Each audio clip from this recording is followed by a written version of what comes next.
Hello everyone, আসসালামু আলাইকুম। আমার আজকের নতুন ভিডিওতে তোমাদের সবাইকে স্বাগত জানাচ্ছি। আজকে তোমাদের সাথে কচুর ছড়ি দিয়ে রুই মাছ রান্না শেয়ার করব। কচুর ছড়ি দিয়ে এরকম রুই মাছ রান্না করলে সেই দিন আর আমার কিছুই লাগে না। আমার ঘরের সকলেই খুব পছন্দ করে এই জিনিসটা। আর এইভাবে বেশি করে ধনেপাতা দিয়ে কচুর ছড়ি দিয়ে রুই মাছ রান্নাটা কিন্তু খেতে বেশ ভালো লাগে। আমার পরিবারের সকলেই খুব পছন্দ করে। এক এক অঞ্চলের রান্না এক এক রকম, আর খেতেও মজাও এক এক রকম হয়ে থাকে। আর তাই আমাদের অঞ্চলে যেভাবে রান্না করি সেটাই তোমাদের সাথে শেয়ার করছি। আজকে রান্নাটা করার জন্য প্রথমে চুলায় একটা কড়াই বসিয়ে দিয়ে এর মধ্যে পরিমাণ মতো রান্নার তেল দিয়ে দিচ্ছি। তেলটা গরম হয়ে গেলে এর মধ্যে আগে থেকে মেরিনেট করে রাখা মাছগুলোকে দিয়ে দিচ্ছি। এখানে মাছগুলোকে আমি অল্প একটু লবণ, হলুদ গুঁড়া আর মরিচ গুঁড়া দিয়ে খুব ভালো করে মেখে রেখেছিলাম আগে। ভিডিওটা যেহেতু অনেকটা লং হয়ে যায় আর আমরা নতুন কাজ করছি, বেশি একটা লং ভিডিও দিলে সবাই পছন্দ করে না, তাই ভিডিওটাকে শর্ট করার জন্য আমি আগে থেকেই সবকিছুকে মেরিনেট করে রেখেছিলাম। এখন আমার মাছগুলোর দুই পাশ খুব ভালো করে উল্টে পাল্টে ভাজা হয়ে গেছে। দেখতেই পাচ্ছ খুব সুন্দর করে লালচে করে আমি ভেজে নিয়েছি।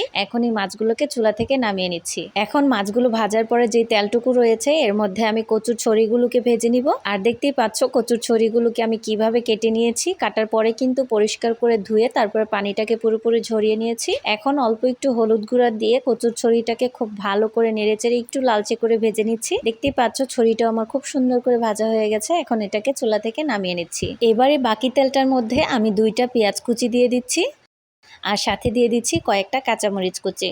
পেঁয়াজ কুচির সাথে কাঁচামরিচটাকে খুব ভালো করে কিছুক্ষণ ভেজে নিচ্ছি। পেঁয়াজটা একটু লালচে হয়ে গেলে এর মধ্যে আমি দিয়ে দিচ্ছি 1 চামচ পরিমাণ রসুন বাটা। এখন এই রসুনটাকেও পেঁয়াজ আর কাঁচামরিচের সাথে খুব ভালো করে কিছুক্ষণ ভেজে নিচ্ছি। পেঁয়াজ আর রসুনটা খুব সুন্দর করে ভাজা হয়ে গেছে আর রসুনের কাঁচা গন্ধটাও পুরোপুরি চলে গেছে। এখন পেঁয়াজটা একটু বেশি ভাজা হয়ে যাচ্ছে, তাই অল্প একটু পানি দিয়ে দিচ্ছি আর সাথে দিয়ে দিচ্ছি 1 চামচ পরিমাণ হলুদ গুঁড়া, 1 চামচ পরিমাণ মরিচ গুঁড়া আর 1 চামচ পরিমাণ ধনিয়া গুঁড়া। এবার মশলাটাকে খুব ভালো করে পেঁয়াজ রসুনের সাথে মিশিয়ে দিয়ে খুব ভালো করে আমি কিছুক্ষণ কষিয়ে নিচ্ছি। দেখতেই পাচ্ছ তেলটা খুব সুন্দর করে ছেড়ে দিয়েছে, মশলাটা খুব সুন্দর করে কষানো হয়ে গেছে। এখন এর মধ্যে যে ছড়িগুলোকে আমি আগে থেকে ভেজে রেখেছিলাম সেগুলোকে দিয়ে দিচ্ছি। এবার এই ছড়িটাকে দিয়ে মশলার সাথে খুব ভালো করে কিছুক্ষণ নেড়ে চেড়ে ভেজে নিব। আর আমি এর মধ্যে লবণ দিতে একেবারেই ভুলে গেছি, তাই এখন একটু লবণ দিয়ে দিচ্ছি স্বাদ মতো। এখন আবারও মশলার সাথে সবকিছুকে খুব ভালো করে নেড়ে চেড়ে ভাজার পর আমি এর মধ্যে দিয়ে দিচ্ছি পরিমাণ মতো অল্প একটু পানি। এবার পানিটাকে দিয়ে কচুর ছড়িটাকে খুব ভালো করে নেড়ে চেড়ে আমি একেবারে পানিটাকে শুকিয়ে কষিয়ে নিচ্ছি। আমি কিন্তু কচুর ছড়িটা কষানোর জন্য পানিটা একটু প্রয়োজনে বেশি দিয়েছি, তারপরেও কোনো সমস্যা নেই, জাল করে আমি এটাকে শুকিয়ে নিব। পানিটা বেশি দিলে ঝোলটা একটু বেশি ঘন হয় পরবর্তীতে। ছড়িটা কষানো হয়ে গেলে এর মধ্যে আমি দিয়ে দিচ্ছি পরিমাণ মতো পানি। আর পানিটা তোমরা তোমাদের পছন্দ অনুযায়ী বাড়িয়ে বা কমিয়ে দিতে পারো, যে যেরকম পরিমাণ ঝোল খেতে চাও সে অনুযায়ী পানি দিবে। এবার ভালো করে একটু নেড়ে চেড়ে আমি এর মধ্যে যে মাছগুলোকে ভেজে রেখেছিলাম সেগুলোকে দিয়ে দিচ্ছি। আর এই কচুর ছড়ি রান্নার মধ্যে এই কচুর ছড়ির ঝোলটাই কিন্তু আমার সব থেকে বেশি পছন্দ।